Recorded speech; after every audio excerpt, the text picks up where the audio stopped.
എല്ലാവർക്കും നമസ്കാരം. PSC പഠിപ്പുരയുടെ പുതിയൊരു ക്ലാസ്സിലേക്ക് എല്ലാവർക്കും ഒരിക്കൽ കൂടെ സ്വാഗതം. ഞാൻ ശ്രീലിഷ്. നമ്മളിപ്പോൾ എടുത്തുകൊണ്ടിരിക്കുന്ന വിഷയം സുപ്രധാന നിയമങ്ങൾ എന്നൊരു ഭാഗമാണ് അല്ലേ.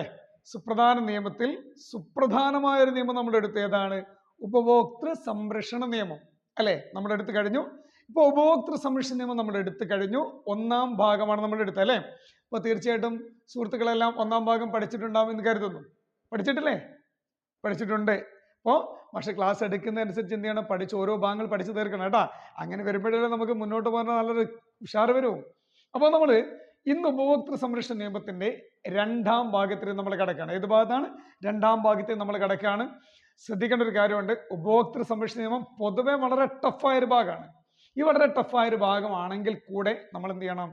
അത് പഠിച്ച് സെറ്റാക്കി എടുക്കണം. കാരണം എന്താ വെച്ചാൽ പരീക്ഷകളിലെത്തുമ്പോൾ റോക്കറ്റ് കണക്ക് മാർക്ക് എന്ത് ചെയ്യും?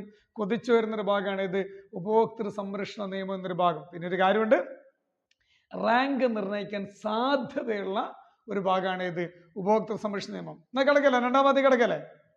നിങ്ങൾ റെഡി ആയിരിക്കണം. നിങ്ങൾ റെഡിയാണെങ്കിൽ ഞാൻ റെഡിയാണ്. ഇപ്പൊ രണ്ടാം ഭാഗത്തേക്ക് നമ്മൾ കിടക്കുന്നു.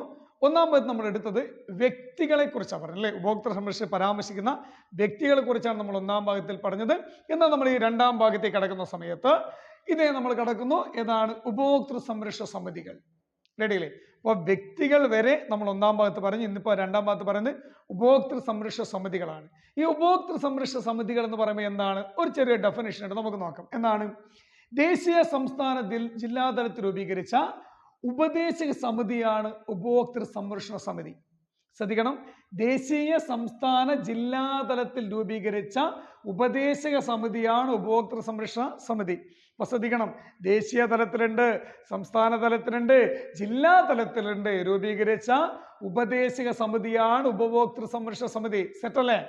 സെറ്റല്ലേ? Okay, ready. ഇത് പരാമർശിക്കുന്ന അധ്യായം നമുക്ക് നോക്കാം. അധ്യായം 2-ലാണ് ഇതിനെ കുറിച്ച് പരാമർശിക്കുന്നത്. അധ്യായം 2-ലാണ് ഉപഭോക്തൃ സംരക്ഷണ സമിതികളെ കുറിച്ച് പരാമർശിക്കുന്നതെങ്കിൽ ശ്രദ്ധിക്കണം, ഇതൊരു ഉപദേശക സമിതിയാണ്. അതായത് ഒരു അഡ്വൈസറി ബോഡിയാണ്.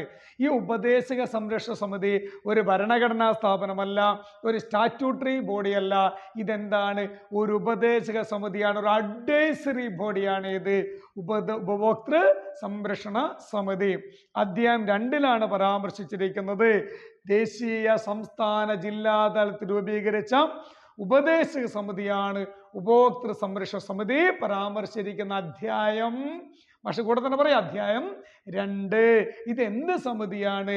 ഒരു ഉപദേശക സമിതിയാണ്. സെറ്റല്ലേ? ഞാൻ അടുത്ത ഭാഗത്തേക്ക് പോന്നു. ഇതിനെക്കുറിച്ച് എന്തൊക്കെയാണ് ഇതിന് ഉള്ളിലുള്ള ലക്ഷ്യങ്ങൾ നമുക്ക് നോക്കാം. എന്താണ്? ഉപഭോക്താക്കൾക്ക് ഉപഭോക്തൃ സംരക്ഷണവുമായി ബന്ധപ്പെട്ട അവബോധം കൊടുക്കുക. ഈ സമിതി രൂപീകരിക്കുമ്പോൾ ഈ സമിതിയിൽ കുറച്ച് കാര്യങ്ങൾ അവരെ പരാമർശിച്ചിട്ടുണ്ട്. എന്തിനാണ് ഈ സമിതി? നമ്മൾ പറഞ്ഞു ഉപഭോക്തൃ സംരക്ഷണ സമിതി എന്ന് പറയുമ്പോൾ ഉപഭോക്താക്കൾക്ക് സംരക്ഷണം നൽകുന്ന, പരിരക്ഷ നൽകുന്ന നിയമങ്ങൾ ഇതിനകത്തുണ്ടാവും അല്ലേ എന്നാണ് പറഞ്ഞിരിക്കുന്നത്. 1, ഉപഭോക്താക്കൾക്ക് ഉപഭോക്തൃ സംരക്ഷണവുമായി ബന്ധപ്പെട്ട അവബോധം കൊടുക്കുക. 2, കേന്ദ്ര സംസ്ഥാനങ്ങൾക്ക് നിയമങ്ങൾ അല്ലെങ്കിൽ ഇതുമായി ബന്ധപ്പെട്ട നയങ്ങൾ ഉണ്ടാക്കുമ്പോൾ അതിന് ഉപദേശം നൽകുക. കേന്ദ്ര സംസ്ഥാനങ്ങൾക്ക് നിയമങ്ങൾ ഉണ്ടാക്കും അല്ലെങ്കിൽ നയങ്ങൾ ഉണ്ടാക്കുന്ന സമയത്ത് എന്ത് ചെയ്യുക? ഉപദേശങ്ങൾ നൽകുക. പിന്നീട് പറയുന്നതാണ് ഉപഭോക്താക്കളുടെ അവകാശം സംരക്ഷിക്കുന്നതിന് നിലകൊള്ളുക. പിന്നെ പറഞ്ഞിരിക്കുന്ന അടുത്ത കാര്യം ഉപഭോക്താക്കൾക്ക് നിയമസഹായം നൽകുക. ഈ ഉപഭോക്തൃ സംരക്ഷണവുമായി ബന്ധപ്പെട്ട എന്തെങ്കിലും പരാതികൾ ഉണ്ടെങ്കിൽ ആ പരാതി ഏത് രീതിയിൽ എങ്ങനെ മുന്നോട്ട് കൊണ്ടുപോകണം എന്നതിനെ കുറിച്ചുള്ള നിയമസഹായം നൽകുന്നത് ആരാണ്? ഉപഭോക്തൃ സംരക്ഷണ സമിതികളാണ്. ഒരിക്കൽ കൂടെ പറയാം, ഇത് നല്ലൊരു ഇൻട്രൊഡക്ഷൻ ആയിട്ട് പഠിച്ചു വെക്കുക, ഒരു കഥ പോലെ പഠിച്ചു വെക്കുക, ചേർത്ത് പഠിച്ചു വെക്കുക. അതായത് ഉപഭോക്തൃ സംരക്ഷണ സമിതി എന്ന് പറഞ്ഞാൽ നമ്മളൊരു സ്റ്റോറി തുടങ്ങുക, ഒരു കഥ തുടങ്ങുകയാണ് നമ്മളില്ലേ. ഒരു കഥ തുടങ്ങുന്ന സമയത്ത് ഒരു കഥ പറയുമ്പോൾ നമ്മൾ എന്ത് പറയും? പണ്ടൊരു രാജ്യത്ത് ഒരു രാജാവ് ഉണ്ടായിരുന്നു എന്ന് പറയില്ലേ. അതേപോലെ നമ്മളൊരു കഥ പറയുന്നു. എന്താണ്? നമ്മുടെ ഉപഭോക്താക്കളുടെ കാര്യങ്ങൾ സംരക്ഷിക്കാൻ വേണ്ടി ദേശീയ സംസ്ഥാന ജില്ലാതലത്തിൽ രൂപീകരിച്ച ഒരു ഉപദേശക സമിതിയാണ് ഉപഭോക്തൃ സംരക്ഷണ സമിതി. കഥയുടെ ഇൻട്രൊഡക്ഷൻ ആയല്ലോ. എന്നാൽ ഈ ഇത് പരാമർശിച്ചിരിക്കുന്നത് അധ്യായം 2-ലാണ് പരാമർശിച്ചിരിക്കുന്നത്. അധ്യായം 2-ൽ പരാമർശിക്കുമ്പോൾ ശ്രദ്ധിക്കണം, ഇതൊരു ഉപദേശക സമിതിയാണ്. ഇത് നാട്ടുകാർക്കെല്ലാം എന്ത് കൊടുക്കുക? ഒരു ഉപദേശം കൊടുക്കുന്ന ഒരു സമിതിയാണ്. നാട്ടുകാർക്കൊക്കെ എന്തൊക്കെ ഉപദേശം കൊടുക്കുന്നത് അല്ലേ? ഇപ്പൊ കഥ പറയുമ്പോൾ എന്തൊക്കെ ഉപദേശമാണ് നാട്ടുകാർ കൊടുക്കുന്നു. ഒന്നാമത്തെ ഉപദേശം എന്താണ്? ഉപഭോക്താക്കൾക്ക് ഉപഭോക്തൃ സംരക്ഷണവുമായി ബന്ധപ്പെട്ട അവബോധം കൊടുക്കുന്നത് ഈ സമിതിയാണ്. രണ്ടാമത്തേതോ, കേന്ദ്ര സംസ്ഥാനങ്ങൾക്ക് നിയമങ്ങളോ നയങ്ങളോ ഉണ്ടാക്കുമ്പോൾ അതിനെന്ത് ചെയ്യണം? ഉപദേശം നൽകുന്നത് ഈ സമിതിയാണ്. പിന്നീട് പറയുന്നതാണ്, ഉപഭോക്താക്കളുടെ അവകാശം സംരക്ഷിക്കുന്നതിന് നിലകൊള്ളുന്നതാണ് ഈ സമിതി. അപ്പൊ അങ്ങനെ വരുമ്പോൾ ഏതെങ്കിലും ഉപഭോക്താവിനെ ആരെങ്കിലുമൊക്കെ പറ്റിച്ചു എന്ന് വെക്കുക. അപ്പൊ അങ്ങനെ വരുന്ന സമയത്ത് ഇവർക്ക് മുന്നോട്ട് പോകാനുള്ള വഴികളൊന്നും അറിയില്ല എന്ന് കരുതുന്നു.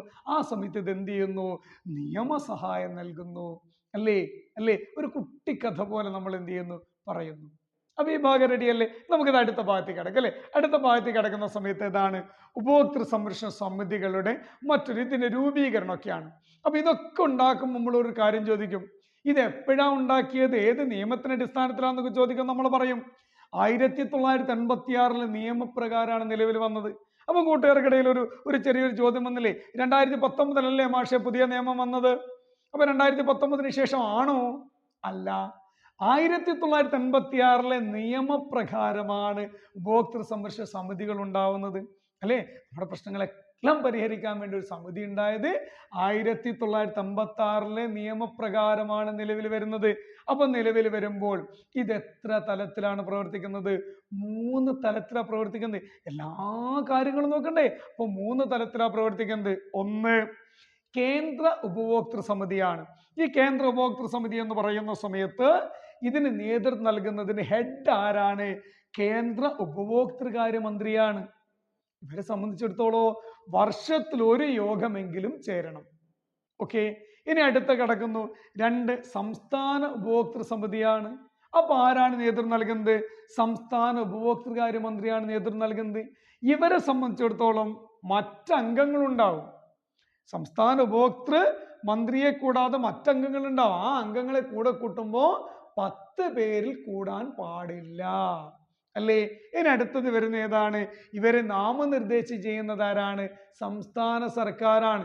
സംസ്ഥാന ഉപഭോക്തൃ സമിതി ആവുമ്പോൾ അതിന് നേതൃത്വം നൽകുന്നത് സംസ്ഥാന ഉപഭോക്തൃകാര്യ മന്ത്രിയാണ്. അപ്പൊ കൂടെ എത്ര ആളുണ്ടാവും? 10 പേരുണ്ടാവും. 10-ൽ കൂടാവോ? കൂടാൻ പാടുണ്ടോ? കൂടാൻ പാടില്ല. ഇവരെ നിയമിക്കുന്ന ആരാണ്? സംസ്ഥാന സർക്കാരാണ് നിയമിക്കുന്നത് അല്ലേ? ഇനി അടുത്ത വരുന്നു, ഇവർ വർഷത്തിൽ എന്ത് ചെയ്യണം? 2 യോഗം ചേരണം അല്ലേ?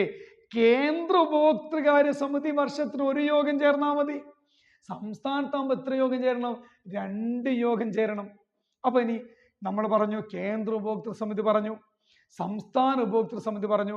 അപ്പൊ ഇനി നിങ്ങളുടെ മനസ്സിലുണ്ടാവല്ലോ മൂന്നാമത്തെ ഏതാന്നുള്ളത്. ഏതാണ്? ജില്ലാ ഉപഭോക്തൃ സമിതി. ഈ ജില്ലാ ഉപഭോക്തൃ സമിതി എന്ന് പറയുന്ന സമയത്ത് നേതൃത്വം നൽകുന്നത് ആരാണ്? ജില്ലാ കലക്ടറാണ്. നേതൃത്വം നൽകുന്നത് ജില്ലാ കലക്ടർ ആണെങ്കിൽ വർഷത്തിൽ ഇവരും 2 യോഗം ചേരണം. സംസ്ഥാന ഉപഭോക്തൃ സമിതിയും വർഷത്തിൽ 2 യോഗം ചേരണം. ജില്ലാ ഉപഭോക്തൃ സമിതിയും വർഷത്തില് 2 യോഗം ചേരണം. റെഡിയല്ലേ? സെറ്റല്ലേ? ഒരു അഭിപ്രായ വ്യത്യാസമില്ലല്ലോ. ഇനി നമ്മൾ അടുത്ത ഭാഗത്തേക്ക് കിടക്കല്ലേ? അടുത്ത ഭാഗത്തേക്ക് നമ്മൾ കിടക്കുന്ന സമയത്ത് ഉപഭോക്തൃ സംരക്ഷണ അതോറിറ്റി റെഡിയല്ലേ? അപ്പം സെറ്റായിരിക്കണേ, വിട്ടുപോകരുതേ. അത്രയും ഇമ്പോർട്ടൻ്റ് ആയ ഭാഗമാണ് ഉപഭോക്തൃ സംരക്ഷണ അതോറിറ്റി. ഇത് വരുന്നു അധ്യായം 3-ലാണ് പറയുന്നത്. ഉപഭോക്തൃ സംരക്ഷണ അതോറിറ്റിയെ കുറിച്ച് പരാമർശിക്കുന്ന അധ്യായം 3-ലാണ്. അധ്യായം 3-ലാണെങ്കിൽ ശ്രദ്ധിക്കണം, ഉപഭോക്തൃ സംരക്ഷണ അതോറിറ്റിയുടെ രൂപീകരണത്തെ കുറിച്ച് പരാമർശിച്ച സെക്ഷൻ എത്രയാണ്? സെക്ഷൻ 10-ആണ്. ശ്രദ്ധിക്കണേ, ഉപഭോക്തൃ സംരക്ഷണ അതോറിറ്റി അധ്യായം 3-ലാണ്. ഈ രൂപീകരണത്തെ കുറിച്ച് പരാമർശിക്കുന്ന സെക്ഷൻ എത്രയാണ്? 10-ആണ്. മറക്കരുത്. കാരണം ഇനി ഒന്നുകൂടി വരുന്നുണ്ട്, ഒരു വകുപ്പ് കൂടി വരുന്നുണ്ട്. അധികാരത്തെ കുറിച്ച് പറയുന്ന സെക്ഷൻ ഏതാണ്? 18-ആണ്. ഇത് 3 ഒരു കാരണവശാലും മറക്കരുത്. കാരണം മറക്കാൻ സാധ്യത ഒരുപാടുണ്ട്. കാരണം അങ്ങോട്ടും ഇങ്ങോട്ടും മാറിപ്പോ. കാരണം 3 എണ്ണം ഉണ്ട്. ഉപഭോക്തൃ സംരക്ഷണ അതോറിറ്റി അധ്യായം ഏതിലാണ്? അധ്യായം 3-ലാണ്. ഈ ഉപഭോക്തൃ സംരക്ഷണ അതോറിറ്റിയെ കുറിച്ച് പരാമർശിക്കുന്നത് സെക്ഷൻ 10-ലാണ്. ഈ അധികാരത്തെ കുറിച്ച് പറയുന്ന ഏതാണ്? സെക്ഷൻ 18-ലാണ്. അപ്പം 3, 10, 18. 3, 10, 18. പക്ഷെ കൂടെ പറയട്ടെ, 3 ഏതാണ്? അധ്യായം 3. 10 10 ഏതാണ്? രൂപീകരണത്തെ കുറിച്ച് പരാമർശിക്കുന്നു. 18 എന്താണ്? അധികാരത്തെ കുറിച്ച് പരാമർശിക്കുന്നു. മറക്കാം. 3 അധ്യായം 3 പരാമർശിക്കുന്നു. 10 ഉപഭോക്തൃ സംരക്ഷണ അതോറിറ്റിയുടെ രൂപീകരണത്തെ കുറിച്ച് പരാമർശിക്കുന്നു. 18 അധികാരത്തെ കുറിച്ച് പരാമർശിക്കുന്നു. സെറ്റല്ലേ? മാറ്റമില്ലല്ലോ? യെസ്. അടുത്ത ഭാഗത്തേക്ക് നമ്മൾ കിടക്കുന്നു. അടുത്ത ഭാഗത്തേക്ക് കിടക്കുന്ന സമയത്ത് ഉപഭോക്തൃ സംരക്ഷണ അതോറിറ്റിയുടെ ആസ്ഥാനം എവിടെയാണ്? ന്യൂഡൽഹിയാണ്. ആസ്ഥാനം ന്യൂഡൽഹിയാണ്. മറക്കരുത്, ആസ്ഥാനം ന്യൂഡൽഹി ആണെങ്കിൽ ഇതിന്റെ ഘടന അല്ലേ, ഈ സ്ട്രക്ചർ ഉണ്ട്. ആ ഘടനയിലേക്ക് കടക്കുന്ന മുമ്പേ ഒരിക്കൽ കൂടെ പറയുന്നു, ഉപഭോക്തൃ സംരക്ഷണ അതോറിറ്റി ആസ്ഥാനം ന്യൂഡൽഹിയാണ്. അധ്യായം 3 രൂപീകരണത്തെ പരാമർശിക്കുന്നത് സെക്ഷൻ 10 പറയുന്നു. അധികാരത്തെ കുറിച്ച് പറയുന്ന സെക്ഷൻ ഏതാണ്? 18. ആസ്ഥാനം ന്യൂഡൽഹിയാണ്. 3, 10, 18 മറക്കുക, മറക്കരുത്. ആസ്ഥാനം ന്യൂഡൽഹി ആണെങ്കിൽ ഘടന പറയട്ടെ, ഉഴപ്പരുത്, പക്ഷെ കൂടെ ചേർന്ന് പറയണം. റെഡിയല്ലേ? ഘടന: ഒരു ചീഫ് കമ്മീഷണർ ഉണ്ടാവും, കൂടാതെ 5-ൽ കുറയാത്ത കമ്മീഷണർമാരുണ്ടാവും. ഉപഭോക്തൃ സംരക്ഷണ അതോറിറ്റിക്ക് ഒരു ചീഫ് കമ്മീഷണർ ഉണ്ടാവും, 5-ൽ കുറയാത്ത കമ്മീഷണർമാരുണ്ടാവും. ഇതേ വരുന്നു. കാലാവധി 5 വർഷം 65 വയസ്സായിരിക്കും. ശ്രദ്ധിക്കണം, ഈ ചീഫ് കമ്മീഷൻ ഉണ്ടാവും, 5-ൽ കുറയാത്ത കമ്മീഷണർമാരുടെ കാലാവധി 5 വർഷമോ 65 വയസ്സോ ആയിരിക്കും. ഒന്നുകിൽ 5 വർഷം അല്ലെങ്കിൽ 65 വയസ്സ്. അതായത് 63 വയസ്സുള്ള ഒരു വ്യക്തി ഉപഭോക്തൃ സംരക്ഷണ അതോറിറ്റിയുടെ ചീഫ് കമ്മീഷണറായി നിയമിതനായി എന്ന് വിചാരിക്കുക. അപ്പൊ അദ്ദേഹത്തെ സംബന്ധിച്ചിടത്തോളം 5 വർഷം സർവീസ് ഇരിക്കാൻ കഴിയുമോ? കഴിയില്ല. കാരണം 65 വയസ്സിൽ കൂടാൻ പാടില്ല.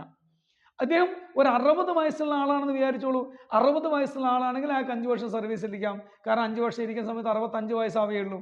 അപ്പൊ ഇതിൽ ഏതെങ്കിലും ഒന്നേ പറ്റും. ഒന്നുകിൽ 65 വയസ്സ് അല്ലെങ്കിൽ 5 വർഷം. ഓക്കെ, അപ്പോൾ അത് മനസ്സിലായിട്ടുണ്ടാവുമല്ലോ. അത് നമ്മൾ ഒരുപാട് ഭാഗത്ത് പറഞ്ഞതല്ലേ. ഇതൊക്കെ കേൾക്കുന്ന സമയത്ത് നമുക്ക് തന്നെ ഉള്ളിലൊരു ചിരി വരുന്നുണ്ടാവും. കാരണം എല്ലാം എടുക്കുന്ന സമയത്ത് 65 വയസ്സ് 5 വർഷം ഇതിങ്ങനെ പറയുന്നല്ലേ. അപ്പോൾ കൂടെ ചേർത്തങ്ങ് പറഞ്ഞാൽ മതി, വേറെ ബുദ്ധിമുട്ടൊന്നും അല്ലല്ലോ. അപ്പോൾ ഉപഭോക്തൃ സംരക്ഷണ അതോറിറ്റിക്ക് ഒരു ചീഫ് കമ്മീഷണർമാരുണ്ടാവും, 5-ൽ കുറയാത്ത കമ്മീഷണർമാരുണ്ടാവും അല്ലേ. കാലാവധി 5 വർഷമോ 65 വയസ്സോ ആയിരിക്കും. എന്നാൽ നിയമിക്കുന്നത് കേന്ദ്ര ഗവൺമെന്റ് ആണ്. ഇവരെ നിയമിക്കുന്ന ആരാണ്? കേന്ദ്ര ഗവൺമെന്റ് ആണെങ്കിൽ ശമ്പളം, നീക്കം ചെയ്യൽ, രാജിക്കത്ത് സമർപ്പിക്കൽ, ഇതൊക്കെ ആർക്കാണ്? കേന്ദ്ര ഗവൺമെന്റ് ആണ്. ശമ്പളത്തെ കുറിച്ച് പരാമർശിക്കുന്നത് കേന്ദ്ര ഗവൺമെന്റ് ആണ്. ഇവരെ നീക്കം ചെയ്യുന്നതിനെ കുറിച്ച് പറയുന്നത് കേന്ദ്ര ഗവൺമെന്റ് ആണ്. രാജിക്കത്ത് സമർപ്പിക്കുന്ന ആർക്കാണ്? ഈ കേന്ദ്ര ഗവൺമെന്റ് ആണ്. അപ്പൊ ഇവിടെ സ്വാഭാവികം നമുക്ക് തെറ്റാൻ കാരണമുണ്ട്. നമ്മൾ നേരത്തെ പറഞ്ഞത് പല വകുപ്പിലും നമ്മൾ പറഞ്ഞിട്ടുണ്ട്. നീക്കം ചെയ്യുന്നതും രാജിക്കത്ത് സമർപ്പിക്കുന്നത് രാഷ്ട്രപതിക്കാണെന്നൊക്കെ നമ്മൾ പറഞ്ഞിട്ടുണ്ട്. അപ്പൊ ഇവിടെ ചിലപ്പോൾ നിങ്ങളോട് ചോദിക്കും, ഉപഭോക്തൃ സംരക്ഷണ അതോറിറ്റിയുടെ ചീഫ് കമ്മീഷണർമാർ ഉൾപ്പെടെയുള്ള 5 അംഗങ്ങൾ, അല്ലെ ചീഫ് കമ്മീഷണറും അതിൽ ഉൾപ്പെടുന്ന 5 അംഗങ്ങളും രാജിക്കത്ത് സമർപ്പിക്കുന്ന ആർക്കാണ്? അല്ലെങ്കിൽ അവരെ നീക്കം ചെയ്യാൻ അധികാരം ആർക്കാണ് എന്ന് ചോദിക്കുമ്പോൾ ഓപ്ഷൻ ഫസ്റ്റ് രാഷ്ട്രപതി ഉണ്ടാവും. എവിടെ കൊണ്ടുവച്ച് കുത്തരുത്? രാഷ്ട്രപതിയിൽ കൊണ്ടുവച്ച് കുത്തരുത്. കാരണം എന്താണ്? കേന്ദ്ര ഗവൺമെന്റ് ആണ്. ഇതിന് 3 കാര്യങ്ങൾ ആരാണ്? കേന്ദ്ര ഗവൺമെന്റ് ആണ്. അപ്പോൾ പെണ്ണറിയാതെ മനസ്സറിയാതെ ചലിക്കരുത്. ഏതിലേക്ക്? രാഷ്ട്രപതിയിലേക്ക് ചലിക്കരുത്, ഗവർണറിലേക്ക് ചലിക്കരുത്. പെണ്ണ് പോകേണ്ടത് എവിടത്തേക്കാണ്? കേന്ദ്ര ഗവൺമെന്റ്.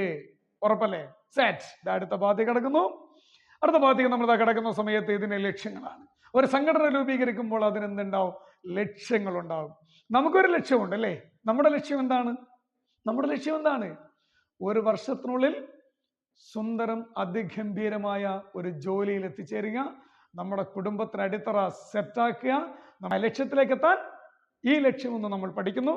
ലക്ഷ്യങ്ങൾ: 1, ഉപഭോക്താവിന്റെ അവകാശങ്ങളെ പ്രോത്സാഹിപ്പിക്കുക. 2, ഉപഭോക്താവിന്റെ അവകാശം സംരക്ഷിക്കുക. ഉപഭോക്താവിന്റെ അവകാശങ്ങൾ പ്രോത്സാഹിപ്പിക്കുക, ഉപഭോക്താവിന്റെ അവകാശം സംരക്ഷിക്കുക, ഉപഭോക്താവിന്റെ അവകാശങ്ങളെ പരിശോധിക്കുക.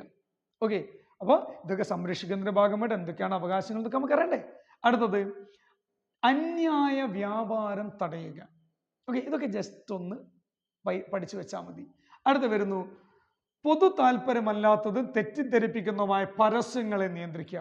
പൊതു താല്പര്യമല്ലാത്തതും തെറ്റിദ്ധരിക്കുന്നതുമായ പരസ്യങ്ങളെ നിയന്ത്രിക്കുക. അപ്പോൾ നമ്മളിപ്പോൾ പറയുന്നു, ഇപ്പോൾ പൊതു താല്പര്യമല്ലാത്ത പരസ്യങ്ങൾ എന്നൊക്കെ പറയുന്ന സമയത്ത് ഉദാഹരണമായിട്ട് ഇപ്പോൾ നമ്മളിപ്പം പറയുകയാണെങ്കിൽ എന്താ പറയുക, ഹാൻഡ്സിൻ്റെ പരസ്യങ്ങൾ. ഇപ്പോൾ ഹാൻഡ്സ് അങ്ങനെയുള്ള ലഹരി വസ്തുക്കളുടെ പരസ്യങ്ങൾ ഒരു പൊതു താല്പര്യത്തിൽ വരുന്നതല്ല. നമുക്കത് എന്ത് ചെയ്യാം, അപ്പീലൊക്കെ പോവാം. പിന്നെ വരുന്ന ഒരു കാര്യം ഞാൻ പറഞ്ഞു, ഇപ്പം നമുക്ക് പ്രത്യക്ഷമായ മറ്റു രീതിയിൽ നമുക്ക് ബുദ്ധിമുട്ടുണ്ടാക്കുന്ന പരസ്യങ്ങൾ. അപ്പോൾ ഉദാഹരണമായിട്ട് നമ്മളിപ്പോൾ ഒരു ഫേസ് ക്രീം വാങ്ങി, ഒരു ഫേസ് ക്രീം നമ്മൾ ഉപയോഗിക്കുന്നു. ആ ഫേസ് ക്രീം ഉപയോഗിക്കുന്നതോടുകൂടി എനിക്ക് മുഖസൗന്ദര്യമല്ല കിട്ടുന്നത്, നേരെ മറിച്ച് എൻ്റെ മുഖത്ത് കുറച്ച് വാണ്ടുകളൊക്കെ ഉണ്ടാകുന്ന വിചാരിക്കുക. അതൊക്കെ നമുക്ക് എന്താണ്, നമ്മുടെ തെറ്റിദ്ധരിപ്പിക്കുന്ന പരസ്യങ്ങളാണ്. അപ്പോൾ അതിനെതിരെ എന്ത് ചെയ്യുക, നിയന്ത്രണം കൊണ്ടുവരിക. പിന്നെ പറയുന്ന ഏതാണ്, അന്വേഷണവും നടപടിയും. ഓക്കെ, അന്വേഷണവും നടപടിയും. ഓക്കെ, ഇത്തരം കാര്യങ്ങളൊക്കെ വന്ന് അതിനെതിരെ അന്വേഷണം ഉണ്ടായിരിക്കണം, അതിനെതിരെ എന്തുണ്ടായിരിക്കണം, നടപടിയും സ്വീകരിക്കണം. റെഡിയല്ലേ? അപ്പോൾ ഇത്രയും കാര്യം നമ്മൾ പറയുന്ന ലക്ഷ്യങ്ങൾ: ഉപഭോക്താവിന് അവകാശങ്ങളെ പ്രോത്സാഹിപ്പിക്കുക, ഉപഭോക്താവിന് അവകാശം സംരക്ഷിക്കുക, ഉപഭോക്താവിന് അവകാശങ്ങളെ പരിശോധിക്കുക, അന്യായ വ്യാപാരം തടയുക, പൊതു താല്പര്യമല്ലാത്തതും തെറ്റിദ്ധരിപ്പിക്കുന്നതായ പരസ്യങ്ങളെ നിയന്ത്രിക്കുക, അന്വേഷണവും നടപടിയും കൊണ്ടുവരിക. ഓക്കെ, ഇനി നമ്മൾ കിടക്കുന്നത് അടുത്ത ഭാഗത്തേക്കാണ്, അന്വേഷണ വിഭാഗം. അന്വേഷണ വിഭാഗം പഠിക്കുമ്പോൾ ശ്രദ്ധിക്കണേ, അതിനൊരു 1-2 സെക്ഷനുകൾ പറയും. ആ സെക്ഷനുകൾ നോട്ട് ചെയ്ത് അടിവരയിട്ട് വെക്കണം. ഓക്കെ, അന്വേഷണ വിഭാഗം ആദ്യമായി വരുന്നു സെക്ഷൻ 15 അന്വേഷണ വിഭാഗത്തെ കുറിച്ച് പറയുന്നത്. ഏതാണ്? സെക്ഷൻ 15 അന്വേഷണ വിഭാഗത്തെ കുറിച്ച് പറയുന്നത്. അപ്പം അത് അടിവരയിട്ട് സൂക്ഷിച്ചവിടെ വെച്ചോളൂ. സെക്ഷൻ 15 ആണെങ്കിൽ കേന്ദ്ര അതോറിറ്റിയുടെ മേൽനോട്ടത്തിലാണ് അന്വേഷണം ഉണ്ടാകുക. അപ്പം അന്വേഷണ വിഭാഗം പരാമർശിച്ച സെക്ഷൻ 15 കേന്ദ്ര അതോറിറ്റിയുടെ മേൽനോട്ടത്തിലാണ് അന്വേഷണം ഉണ്ടാകുക. കേന്ദ്ര അതോറിറ്റിയുടെ മേൽനോട്ടത്തിലാണ് അന്വേഷണം ഉണ്ടാകുക എന്ന് പറയുന്ന സമയത്ത് അപ്പൊ അന്വേഷണം നടത്താൻ ഒരാൾ വേണ്ടേ? അന്വേഷണം നടത്തുന്ന ഒരാളുണ്ട്. ആരാണ്? ഡയറക്ടർ ജനറൽ ആണ്. അന്വേഷണം നടത്തുന്ന ആരാണ്? ഡയറക്ടർ ജനറൽ ആണ് അന്വേഷണം നടത്തുന്നത്. ശ്രദ്ധിക്കണം, അന്വേഷണ വിഭാഗം സെക്ഷൻ 15 കേന്ദ്ര അതോറിറ്റിയുടെ മേൽനോട്ടത്തിലാണ് അന്വേഷണം നടക്കുന്നത്. റെഡിയല്ലേ? അന്വേഷണം നടത്തുന്നവരാണ് ഡയറക്ടർ ജനറൽ ആണ്. എവിടെയാണ് നിങ്ങളെ മനസ്സ് പാളിപ്പോകുന്നത്? മനസ്സിങ്ങനെ ക്രോഡീകരിക്കും. ഇങ്ങോട്ട് വാ, വീഡിയോയിലേക്ക് വാ, ക്ലാസ്സിലേക്ക് വാ. മൈൻഡ് അങ്ങോട്ടും ഇങ്ങോട്ടൊന്നും പോരുത് കേട്ടോ. സെറ്റായിട്ട് ഇവിടെ തന്നെ ശ്രദ്ധിക്കണം. അവനാന്ന് പറഞ്ഞിട്ട് ബോർഡ് ഡിസ്പ്ലേയിലേക്ക് നോക്കാമെന്ന് പറയട്ടെ. അന്വേഷണ വിഭാഗത്തെ കുറിച്ച് പരാമർശിച്ച സെക്ഷൻ ഏതാ? ആ സെക്ഷൻ 15. ഓക്കെ, ഇപ്പൊ അന്വേഷണം നടത്തുന്ന ആരാണ്? കൂടെ പറയണം, ആരാണ്? ഡയറക്ടർ ജനറൽ ആണ്. ക്ലാസ് കാണുന്ന സമയത്ത് ഒരിക്കൽ പോലും മൈൻഡ് പാളി അങ്ങോട്ടും ഇങ്ങോട്ടൊന്നും പോരുത് കേട്ടോ. ഫുള്ള് ക്ലാസ്സിൽ തന്നെ വേണം. റെഡിയല്ലേ? സെറ്റ് വാ. ഇതൊക്കെ സിമ്പിളാണ്. പഠിച്ചെടുത്ത് പരീക്ഷകൾ പോയിട്ട് ഉത്തരം കൊടുക്കുമ്പോൾ നമുക്കൊരു എനർജി വരാൻ എന്തൊരു സുഖമായിരിക്കും. നിങ്ങൾ ആലോചിച്ചൊക്കെ, നമ്മളിങ്ങനെ പരീക്ഷ ഹാളിലേക്ക് കയറി ചെല്ലുന്നു, ക്വസ്റ്റ്യൻ പേപ്പർ കിട്ടുമ്പോൾ നമ്മളിങ്ങനെ ടെൻഷൻ അടിക്കുക. അമ്മോ ഇതൊക്കെ ക്വസ്റ്റ്യൻ ഉണ്ടാവുമെന്നൊക്കെ ടെൻഷൻ അടിക്കുന്നു. ആ ക്വസ്റ്റ്യൻ പേപ്പർ നമ്മുടേതാ പൊട്ടിച്ച് നമ്മൾ തുറക്കുന്ന സമയത്ത് ഒന്നാമത്തെ നമുക്ക് അറിയുന്ന ചോദ്യം, രണ്ടാമത്തെ അറിയുന്ന ചോദ്യം, മൂന്നാമത്തെ അറിയുന്ന ചോദ്യം, അങ്ങനെ നമ്മൾ പോകുന്ന സമയത്ത് ഒരു 10-90 ചോദ്യങ്ങൾ നമുക്കിങ്ങനെ എന്ത് മനോഹരമായിട്ട് ആ ബബിൾസ് ഇങ്ങനെ കറപ്പിച്ചെടുത്തിട്ട് ആത്മനിർവൃതി അടയുന്ന രംഗം ഒന്ന് ആലോചിക്കുക നിങ്ങൾ. എന്തൊരു സുഖല്ലേ! അങ്ങനെ ഒരു സുഖം വേണോ നിങ്ങൾക്ക്? വേണമെങ്കിൽ മാഷ് കൂടെ കൂടിക്കോ, പഠിച്ചെടുക്കാൻ നമുക്ക് സെറ്റ് ചെയ്തോളൂ. സെക്ഷൻ 15 കേന്ദ്ര അതോറിറ്റിയുടെ മേൽനോട്ടത്തിലാണ് അന്വേഷണം. അന്വേഷണം നടത്തുന്ന ആരാണ്? ഡയറക്ടർ ജനറൽ ആണ് അന്വേഷണം നടത്തുന്നത്. നിയമിക്കുന്നത് കേന്ദ്ര ഗവൺമെന്റ് ആണ്. ഡയറക്ടർ ജനറൽ നിയമിക്കുന്ന ആരാണ്? കേന്ദ്ര ഗവൺമെന്റ് ആണ് ഡയറക്ടർ ജനറൽ നിയമിക്കുന്നത്. അതുപോലെ തന്നെ കളക്ടറോടും പരാതിപ്പെടാം. നേരിട്ട് നമുക്ക് ഡയറക്ടർ ജനറലോടൊന്നും പരാതിപ്പെടാൻ പറ്റൊന്നുമില്ല. നമുക്ക് ആരോട് പരാതിപ്പെടാം? കളക്ടറോട് പരാതിപ്പെടാം. പക്ഷേ നമ്മൾ കളക്ടറോട് പരാതിപ്പെടുത്തു കഴിഞ്ഞാൽ കളക്ടറോട് കാര്യം ചെയ്യണം. എന്താണ് നമ്മുടെ പരാതി? കളക്ടർ എന്ത് ചെയ്യണം? ജില്ലാ കളക്ടർ സെക്ഷൻ 16 പ്രകാരം റിപ്പോർട്ട് സമർപ്പിക്കണം. അല്ലേ? നമ്മൾ കളക്ടറോട് പരാതിപ്പെടുന്നു.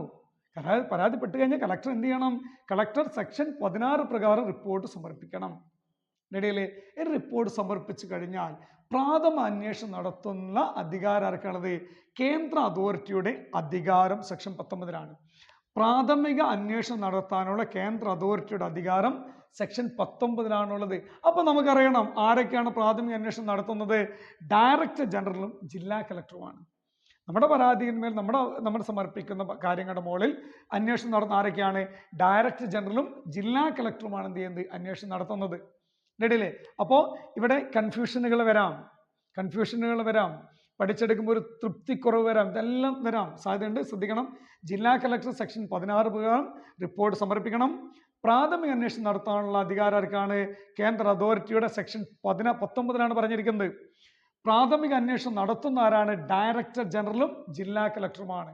റെഡിയല്ലേ? ഇനി ഇത് അടുത്ത് വരുന്നു. തെളിവുകളുടെ അടിസ്ഥാനത്തിൽ CRPC 1973 വ്യവസ്ഥകൾ പ്രകാരം പട്ടിക തയ്യാറാക്കും. ഇവർക്ക് ലഭിച്ചിരിക്കുന്ന തെളിവുകളുടെ അടിസ്ഥാനത്തിൽ CRPC 1973 പ്രകാരം പട്ടിക തയ്യാറാക്കുന്നു. പട്ടിക തയ്യാറാക്കി കഴിഞ്ഞാൽ ശ്രദ്ധിക്കണം, പിടിച്ചെടുക്കുന്ന രേഖകൾ 20 ദിവസത്തിനുള്ളിൽ തിരിച്ചു കൊടുക്കണം. ഓക്കെ, ഇപ്പോൾ അന്വേഷണത്തിന് വേണ്ടി പിടിച്ചെടുക്കുന്ന രേഖകൾ 20 ദിവസത്തിനുള്ളിൽ തിരിച്ചു കൊടുക്കണം. ഇത്രയും ഭാഗം റെഡിയല്ലേ? ഇപ്പോൾ ഒന്നുകൂടി പറയാലോ. അന്വേഷണ വിഭാഗം സെക്ഷൻ 15 കേന്ദ്ര അതോറിറ്റിയുടെ മേൽനോട്ടത്തിലാണ് അന്വേഷണം നടക്കുന്നത്. അന്വേഷണം നടത്തുന്ന ആരാണ്? ഡയറക്ടർ ജനറൽ ആണ്. ഡയറക്ടർ ജനറൽ നിയമിക്കുന്നത് ആരാണ്? കേന്ദ്ര ഗവൺമെന്റ് ആണ്. കലക്ടറോടും പരാതിപ്പെടാം. കലക്ടർ, ജില്ലാ കലക്ടർ സെക്ഷൻ 16 പ്രകാരം റിപ്പോർട്ട് സമർപ്പിക്കണം. പ്രാഥമിക അന്വേഷണം നടത്താനുള്ള അധികാരം കേന്ദ്ര അതോറിറ്റിയുടെ സെക്ഷൻ 19 പരാമർശിച്ചിരിക്കുന്നത്. പ്രാഥമിക അന്വേഷണം നടത്തുന്നത് ഡയറക്ടർ ജനറലും ജില്ലാ കളക്ടറുമാണ്. തെളിവുകളുടെ അടിസ്ഥാനത്തിൽ CRPC 1973 വ്യവസ്ഥകൾ പ്രകാരം പട്ടിക തയ്യാറാക്കും. പിടിച്ചെടുക്കുന്ന രേഖകൾ 20 ദിവസത്തിനുള്ളിൽ തിരിച്ചു കൊടുക്കണം. ഓക്കെ, അപ്പൊ നമ്മൾ അടുത്ത ഭാഗത്തേക്ക് കിടക്കല്ലേ. അടുത്ത ഭാഗത്തേക്ക് നമ്മൾ കിടക്കുന്ന സമയത്ത് ഏതാണ്? സെക്ഷൻ 20 പ്രകാരം അന്വേഷണത്തിൽ നിയമലംഘനം കണ്ടാൽ ചരക്കുകൾ തെളിച്ചു വിളിക്കാനും സേവനം പിൻവലിക്കാനുമുള്ള അധികാരമുണ്ട്. ശ്രദ്ധിക്കണേ. ഇപ്പൊ നമ്മൾ പറഞ്ഞു പിടിച്ചെടുത്ത രേഖകൾ 20 ദിവസത്തിനുള്ളിൽ തിരിച്ചു കൊടുക്കണം എന്ന് പറഞ്ഞു. എന്നാൽ സെക്ഷൻ 20 പ്രകാരം അന്വേഷണത്തിൽ നിയമലംഘനം കണ്ടാൽ ചരക്കുകൾ തിരിച്ചു വിളിക്കാനും സേവനം പിൻവലിക്കാനുമുള്ള അധികാരം ഈ അതോറിറ്റിക്കുണ്ട്. അതേപോലെ തന്നെ സെക്ഷൻ 21 പ്രകാരം തെറ്റായ പരസ്യങ്ങൾക്കെതിരെ അന്വേഷണം നടത്താൻ അധികാരമുണ്ട്. ഓക്കെ, അപ്പൊ എന്താണ്? കുറ്റക്കാരനത് കണ്ടാൽ 10 ലക്ഷം രൂപ വരെ പിഴയുണ്ട്.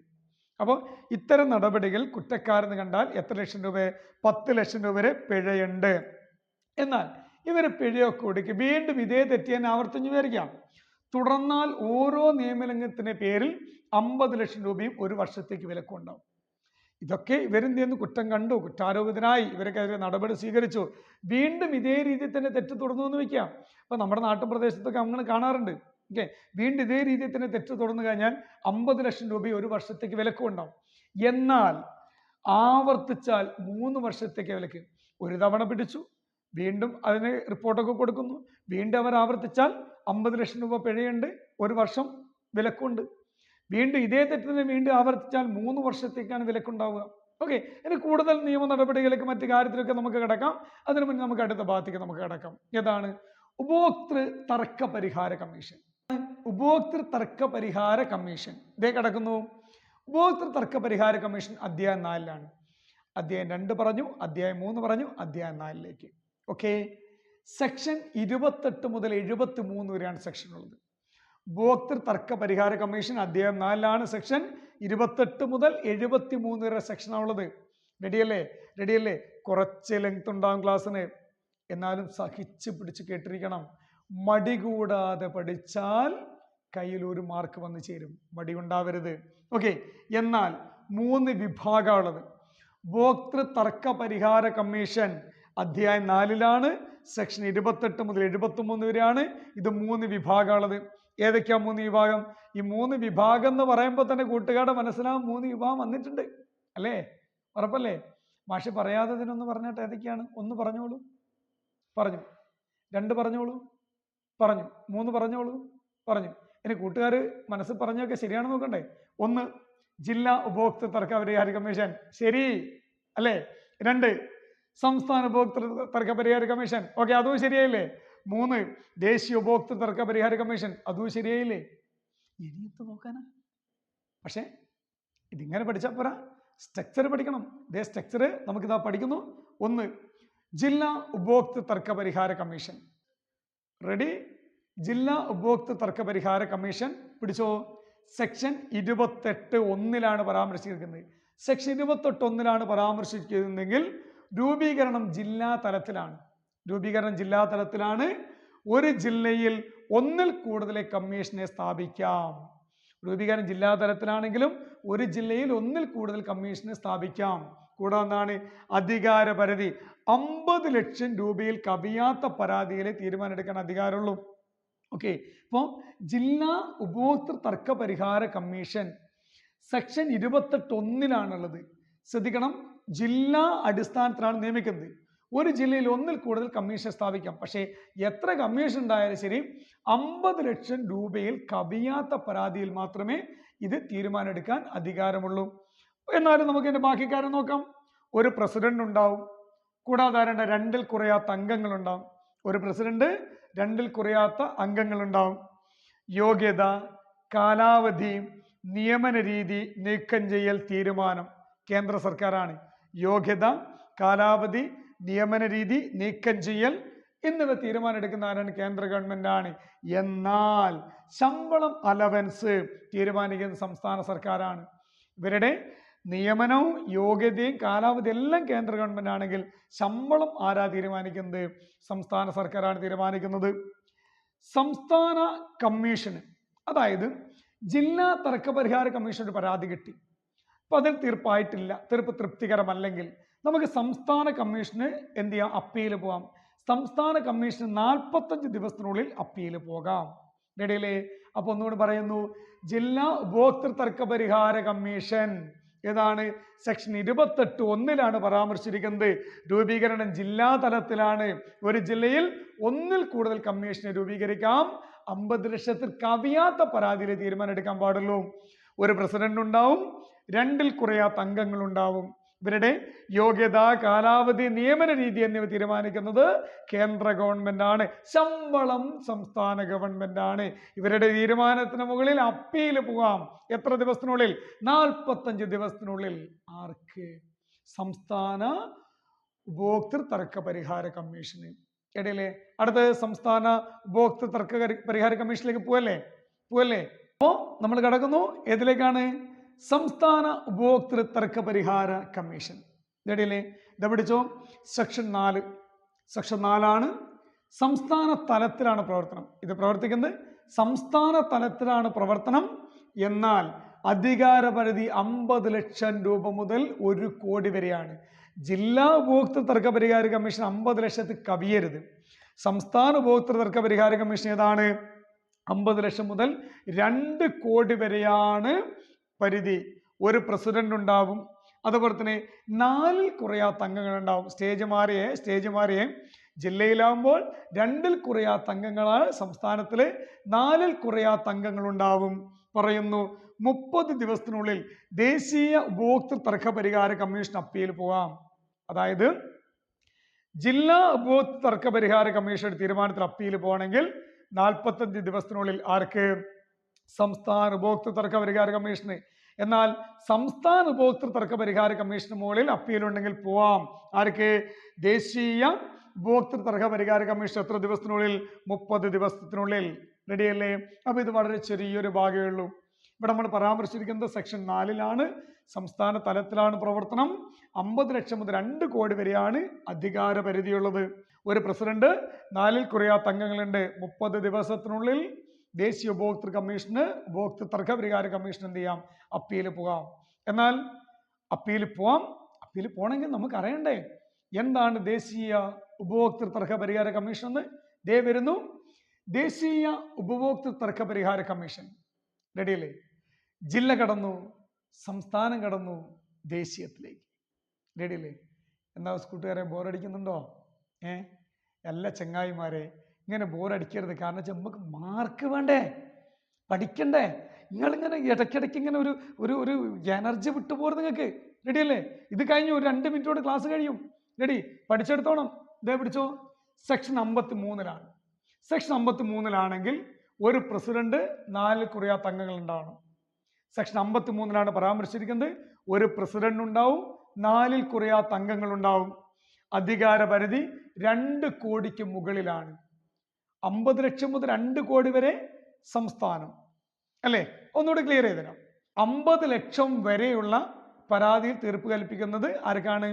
ജില്ലാ ഉപഭോക്തൃ തർക്ക പരിഹാര കമ്മീഷൻ. 50 ലക്ഷം മുതൽ 2 കോടി വരെ സംസ്ഥാന ഉപഭോക്തൃ തർക്ക പരിഹാര കമ്മീഷൻ. ഇവിടെ പറയുന്നു 2 കോടിക്ക് മുകളിലാകുമ്പോൾ ആരാണ്?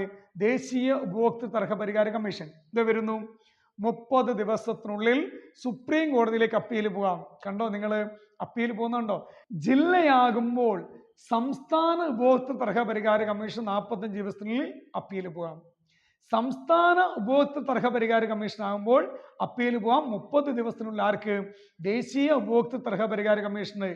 എന്നാൽ ദേശീയ ഉപഭോക്തൃ തർക്ക പരിഹാര കമ്മീഷൻ തീരുമാനം എടുക്കുന്ന കാര്യത്തിലേക്ക് അപ്പീൽ പോവാം. ആർക്ക്? 30 ദിവസത്തിന്. ആർക്ക്? സുപ്രീം കോടതിയിലേക്ക് എന്ത് ചെയ്യാം? അപ്പീൽ പോവാം. ജില്ലാ ഉപഭോക്തൃ തർക്ക പരിഹാര കമ്മീഷൻ ഒരു തീരുമാനം എടുത്താൽ അത് അപ്പീൽ പോകണമെങ്കിൽ 45 ദിവസത്തിനുള്ളിൽ ആർക്ക്? സംസ്ഥാന ഉപഭോക്തൃ തർക്ക പരിഹാര കമ്മീഷൻ എന്ത് ചെയ്യണം? അപ്പീൽ പോകണം. സംസ്ഥാന ഉപഭോക്തൃ തർക്ക പരിഹാര കമ്മീഷൻ ഒരു തീരുമാനം എടുത്തു കഴിഞ്ഞാൽ അതിൽ അപ്പീൽ പോകണമെങ്കിൽ 30 ദിവസത്തിനുള്ളിൽ ദേശീയ ഉപഭോക്തൃ തർക്ക പരിഹാര കമ്മീഷന് അപ്പീൽ പോകാം. എന്നാൽ ദേശീയ ഉപഭോക്തൃ തർക്ക പരിഹാര കമ്മീഷൻ ഒരു തീരുമാനം എടുത്താൽ അതിൽ അപ്പീൽ പോകാൻ 30 ദിവസത്തിനുള്ളിൽ ആർക്ക്? സുപ്രീം കോടതിയിലേക്ക് അപ്പീൽ പോകാം. ഓക്കെ, ഇത്രയും കാര്യങ്ങൾ സെറ്റല്ലേ? ഇനി നമുക്ക് ഇത്തരം നടപടികളൊക്കെ എടുക്കുന്ന സമയത്ത് അതിന് ഫീസിനെ കുറിച്ച് പറയാം. ഫീസിനെ കുറിച്ച് പറയുന്ന സമയത്ത് ഒരു മാനദണ്ഡമുണ്ട്. അതായത് ചരക്കിൻ്റെയോ സേവനത്തിൻ്റെയോ മൊത്തം മൂല്യവും ക്ലെയിം ചെയ്ത തുകയ്ക്കും അനുസരിച്ചായിരിക്കും ഫീസ് ഉണ്ടാവുക. ചരക്കിൻ്റെയോ സേവനത്തിൻ്റെയോ മൊത്തം മൂല്യവും ക്ലെയിം ചെയ്ത തുകയ്ക്കും അനുസരിച്ചായിരിക്കും എന്തുണ്ടാവുക? ഫീസ് ഉണ്ടാവുക. പക്ഷേ ഒരു ചെറിയൊരു ഇളവുണ്ട്. 5 ലക്ഷം വരെ ഫീസ് ഇല്ല. ഓക്കെ, അപ്പോൾ നമ്മളൊക്കെ സാധനം വാങ്ങി അപ്പീലൊക്കെ കൊടുത്തു കഴിഞ്ഞാൽ വലിയ ഫീസൊന്നും വേണ്ടിയില്ല. കാരണം എന്താണ്? പരാതി കൊടുത്തു കഴിഞ്ഞാൽ കാരണം 5 ലക്ഷം രൂപ വരെ എന്തില്ല? ഫീസില്ല. ഓക്കെ, അത് നമ്മളിലേക്ക് തന്നെ ചേർത്ത് പഠിക്കാം. നമ്മൾ വാങ്ങിക്കുന്നു അല്ലേ? അപ്പം ഫീസ് ഈടാക്കാത്ത അവസ്ഥ ഏതാണ് എന്ന് ചോദിച്ചു കഴിഞ്ഞാൽ 5 ലക്ഷം വരെ എന്തില്ല? ഫീസ് ഇല്ല. ഇതൊക്കെ സ്റ്റേറ്റ്മെൻറ്റിലാണ് വരിക. അപ്പോൾ സ്റ്റേറ്റ്മെൻറ്റിൽ വരുമ്പോൾ നമ്മൾ മനസ്സിലാക്കണം 5 ലക്ഷം രൂപ വരെ നമ്മൾ എന്ത് ചെയ്യേണ്ട? ഫീസ് കൊടുക്കണ്ട. അപ്പോൾ നമ്മുടെ ഒരു അവസ്ഥ വെച്ചങ്ങ് പഠിച്ചാൽ മതി. ഓക്കെ, 5 ലക്ഷം മുതൽ 10 ലക്ഷം വരെ 200 രൂപ ഫീസ് കൊടുക്കണം. ഓക്കെ, 10 ലക്ഷം മുതൽ 20 ലക്ഷം വരെ 400 രൂപ ഫീസ് കൊടുക്കണം. 20 ലക്ഷം മുതൽ 50 ലക്ഷം വരെ 1000 രൂപ ഫീസ് കൊടുക്കണം.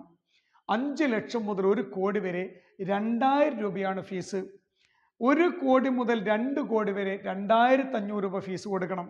2 കോടി മുതൽ 4 കോടി വരെ 3000 രൂപയാണ് ഫീസ്. 4 കോടിക്കും 6 കോടിക്കും എത്രയാണ്? 4000 രൂപയാണ് ഫീസ്. 4 കോടി മുതൽ 6 കോടി വരെ 4000 രൂപയാണ് ഫീസ്. 6 കോടി മുതൽ 8 കോടി വരെ 5000 രൂപയാണ് ഫീസ്. 8 കോടി മുതൽ 10 കോടി വരെ 6000 രൂപയാണ് ഫീസ്. 10 കോടിക്ക് മുകളിൽ 7500 രൂപയാണ് ഫീസ്. അപ്പോൾ ഒരു ഫീസിന്റെ സ്ട്രക്ചറാണ് പറഞ്ഞത്. അപ്പോൾ ഫീസ് എന്തിനെ അടിസ്ഥാനപ്പെടുത്തിയിട്ടാണ്? ചരക്കിൻ്റെയോ സേവനത്തിൻ്റെയോ മൊത്തം മൂല്യവും ക്ലെയിം ചെയ്ത തുകയ്ക്കോ അനുസരിച്ചായിരിക്കും ഫീസ് ഈടാക്കുക. 5 ലക്ഷം വരെ എന്ത് വേണ്ട? ഫീസ് വേണ്ട. 5 ലക്ഷം മുതൽ 10 ലക്ഷം വരെ 200 രൂപ. 10 ലക്ഷം മുതൽ 20 ലക്ഷം വരെ 400 രൂപ. 20 ലക്ഷം മുതൽ 50 ലക്ഷം വരെ 1000 രൂപ.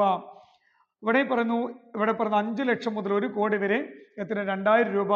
1 കോടി മുതൽ 2 കോടി വരെ 2500 രൂപ. 2 കോടി മുതൽ 4 കോടി വരെ 3000 രൂപ. 4 കോടി മുതൽ 6 കോടി വരെ 4000 രൂപ. 6 കോടി മുതൽ 8 കോടി വരെ 5000 രൂപ. 8 കോടി മുതൽ 10 കോടി വരെ 6000 രൂപ. 10 കോടിക്ക് മുകളിൽ 7500 രൂപ. ഇതാണ് ഫീസ് സ്ട്രക്ചർ. റെഡിയല്ലേ? എല്ലാവർക്കും മനസ്സിലായിട്ടില്ലേ? അപ്പോൾ ഇത്രയും ഭാഗമാണ് നമുക്ക് എന്ത് പറയാനുള്ളത്? ഉപഭോക്തൃ സംരക്ഷണ നിയമത്തെക്കുറിച്ച് പറയാനുള്ളത്. 2 ഭാഗം കൂടെ നമ്മൾ എന്ത് ചെയ്യുന്നു? ക്ലാസ് ഫിനിഷ് ചെയ്തിരിക്കുന്നു. റെഡിയല്ലേ? അപ്പോൾ തീർച്ചയായിട്ടും കൂട്ടുകാരൊക്കെ പഠിക്കണം. പിന്നെ കുറേ കൂട്ടുകാർ കുറച്ച് ക്ലാസ്സുകൾ എടുത്ത് തരുമെന്ന് മാഷോട് ചോദിച്ചിട്ടുണ്ട്.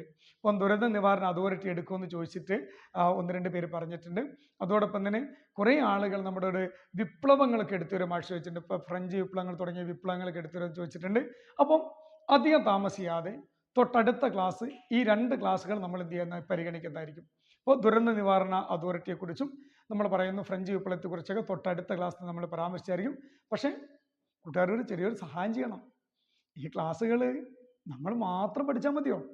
പോരല്ലോ. അപ്പോൾ നമ്മുടെ സുഹൃത്തുക്കൾക്ക് എന്ത് ചെയ്യണം? ഈ ക്ലാസ്സുകൾ അയച്ചു കൊടുക്കണം. നിങ്ങൾക്ക് ക്ലാസ്സുകൾ ആവശ്യമുള്ള, അതായത് പെട്ടെന്ന് ചില പരീക്ഷയ്ക്ക് ചെയ്യുന്ന ആളുകളുണ്ടാവും. അപ്പോൾ അവർക്കൊക്കെ പെട്ടെന്ന് പഠിച്ചെടുക്കാൻ ഏതെങ്കിലും ക്ലാസ് വേണമെന്നുണ്ടെങ്കിൽ നമ്മുടെ വീഡിയോയുടെ അടിയിൽ കമൻറ്റ് ചെയ്ത് രേഖപ്പെടുത്തിക്കോളൂ. പക്ഷേ ഇതേ രീതിയിൽ എന്ത് ചെയ്യാം? പെട്ടെന്ന് എടുത്തു തരാം. പക്ഷേ കുറച്ച് സമയം വേണം. ഓക്കെ, അപ്പോൾ അതിനനുസരിച്ചായിരിക്കണം നിങ്ങൾ നിർദ്ദേശിക്കേണ്ടത്. നിങ്ങളുടെ നിർദ്ദേശങ്ങളെല്ലാം നമ്മൾ പാലിക്കാം, മാക്സിമം ശ്രമിക്കുന്നതായിരിക്കും. അതോടൊപ്പം തന്നെ നമ്മൾ ചായയോടൊപ്പം ചരിത്രം എന്നൊരു ഭാഗം എല്ലാ ദിവസവും ക്ലാസ് പോകുന്നുണ്ട്. കൂട്ടുകാരുടെ ശ്രദ്ധയിലുണ്ടോ അത്? ഒരു ദിവസം നമ്മൾ എഴുന്നേറ്റ് വരുമ്പോൾ ആ ദിവസത്തിൻ്റെ പ്രത്യേകത എന്താണെന്ന് നമ്മളൊന്ന് പഠിക്കാം. അങ്ങനെ 365 ദിവസവും പ്രത്യേകത നമ്മൾ പഠിച്ചു തീരുമ്പോൾ നമ്മൾ വലിയൊരു അറിവിൻ്റെ ഒരു ശേഖരം നമ്മൾ കണ്ടെത്താൻ പോവുകയാണ്. അപ്പോൾ ഇത്തരം കാര്യങ്ങളൊക്കെ ആയിട്ട് മാഷ് നിങ്ങളുടെ പുറകിലുണ്ട്. അപ്പോൾ മാക്സിമം വീഡിയോ കാണുക, സപ്പോർട്ട് ചെയ്യുക. എല്ലാവർക്കും ഒരിക്കൽ കൂടെ വിജയാശംസ നേരുന്നു.